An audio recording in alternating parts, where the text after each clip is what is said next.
Estado ng mga otoridad ang tinaguriang top 1 most wanted person dahil sa kasong panggagahasa sa Barangay Bagbag, Angat, Bulacan.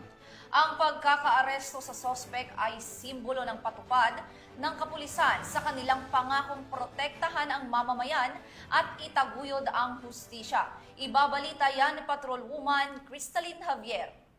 Estado ng mga otoridad ang tinaguriang top 1 municipal most wanted person sa kasong rape sa Barangay Binagbag, Angat, Bulacan.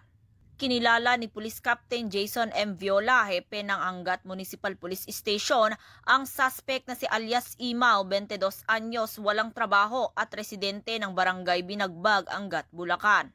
Naaresto ang suspect bandang alas 12:30 ng hapon ng mga tauhan ng operating unit ng Angat MPS sa bisa ng warrant of arrest na inisyu ni Honorable Teresa Genevieve N. Co., Presiding Judge ng Regional Trial Court, 3rd Judicial Region, Branch 17, Malolos City, Bulacan, para sa kasong rape na walang inirekomendang piyansa. Kasalukuyang nasa kustodiya ng otoridad ang suspect para sa dokumentasyon at wastong disposisyon. Patuloy ang Bulacan PNP sa pamumuno ni Police Colonel Angel L. Garciliano, Acting Provincial Director ng Bulacan Police Provincial Office, sa pagsasagawa ng mga operasyon at inisyatiba bilang bahagi ng kanilang mas pinaigting na kampanya laban sa kriminalidad at upang mapanatili ang kayusan sa buong lalawigan.